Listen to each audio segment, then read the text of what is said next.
Back in January, I picked up a gently used Wattbike Atom. I've always wanted to try a Wattbike, but I also was always worried that like much indoor training equipment, I wouldn't really use it and it would eventually just become a clothing hanger. Well, it's 6 months later. Let's see what happened.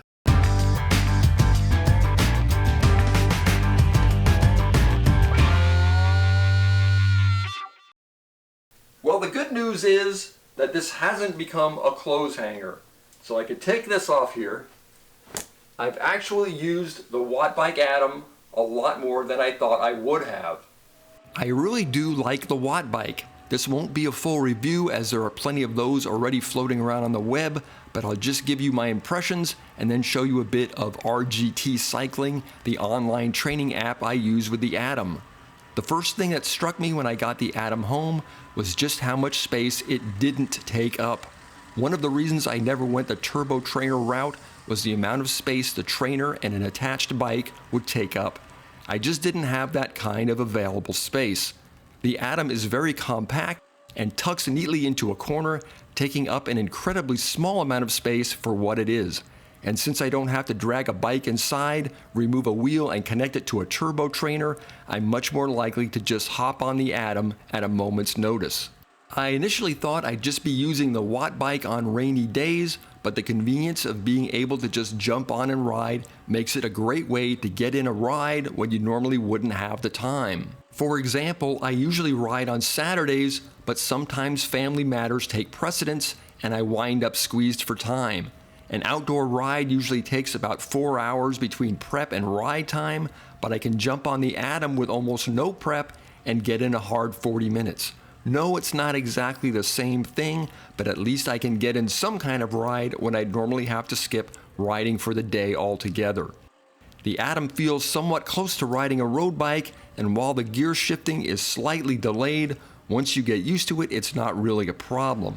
The bike is also highly adjustable, so you shouldn't have any problems getting it set up to feel like your favorite road bike. Of course, the big reason you'd be considering an Atom is its ease of integration with the many online cycling simulations such as Zwift and RGT. I've found that I personally prefer RGT, which stands for Road Grand Tours and which has now partnered with Wahoo. It's probably worth noting that I use an iPad Pro with the Wattbike, and I've never had a problem getting the Atom to sync up with any of the cycling apps. Another thing that's kept me riding the Wattbike even in the nicer weather is the ability to race online with other cyclists from around the world. I'm certainly not a big wattage cyclist, but it's still a blast trying to see how long I can hang on with the stronger riders. And in every race, there seems to be a few other riders around my wattage range to keep things interesting. Let's take a short look at the RGT app. I'll show you how well it works with the Wattbike, and then we'll take a look at a race. Okay, so this is the RGT app. I'm going to select myself as a rider here. And this is the first screen, gives you the option to join for a monthly price or continue for free. I'll talk about that a little bit later.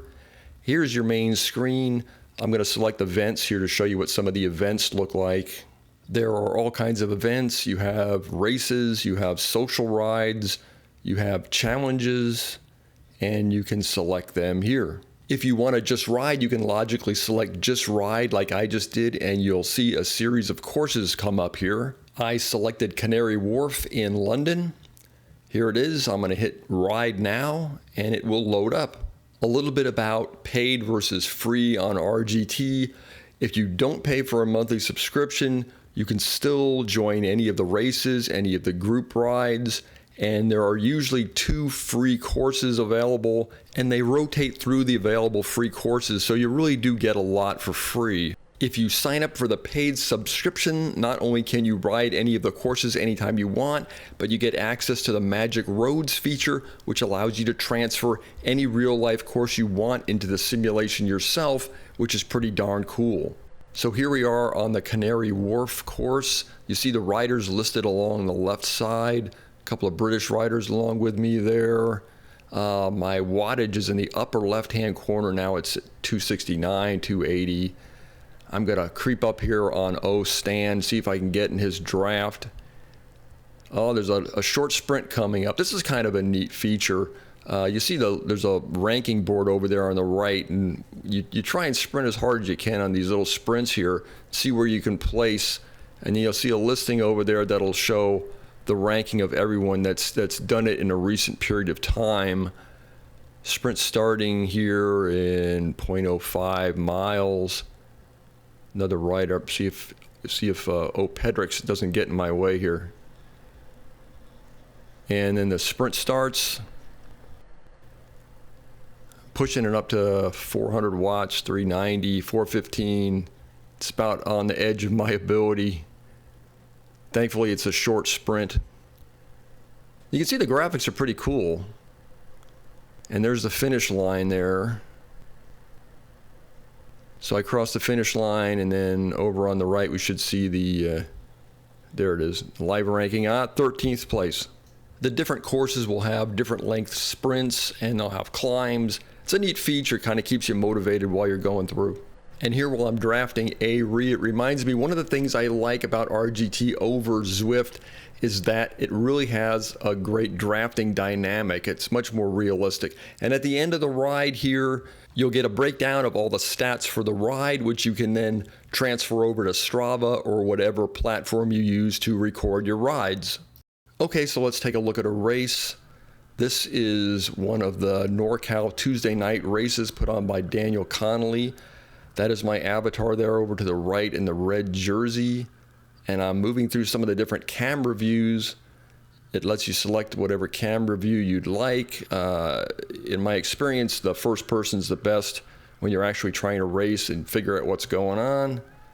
One thing about the RGT races as compared to Zwift, the RGT races are not nearly as well attended, but hopefully that will change in the future.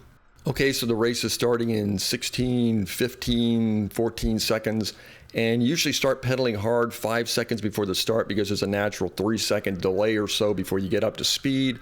And you'll see my wattage in the upper left-hand corner jump there, 410, 436, 460. And these guys are really strong riders, so even though I'm pushing 400 something watts, they're gonna leave me here. There they go. I'm at like 500 watts. They're still leaving me here. My key to some kind of success in these races is to usually find someone about my wattage range that I can draft off of and, you know, just basically survive. I'm trying to draft off D Barnes here. He's putting out 400 something watts, and I was successful for a while, but I think eventually he was just, he tries to bridge the gap up to the other riders and eventually just leaves me there. Yeah, there he goes. And you can see my wattage drop here as I try to recover from my effort just to stay with him. And here's Brian Kellison, a club rider out of Turlock, California, usually takes first place in these races.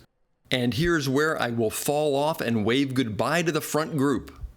Like I said before, even though I can't really hang with these guys, I have a heck of a lot of fun trying to. And that's another difference between RGT and Zwift. Zwift has graded races, A groups, B groups, C groups, D groups. RGT does not have that, so everyone just races together. Eventually I fell in with M. Vasilati here, who basically dragged me around the rest of the race until we were maybe halfway through the final lap of the crit, and he just took off and left me there. Still a lot of fun.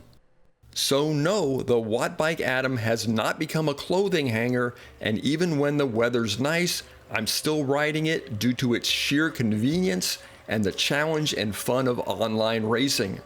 See ya out there, folks. Or should that be see ya in there? Either way, happy riding.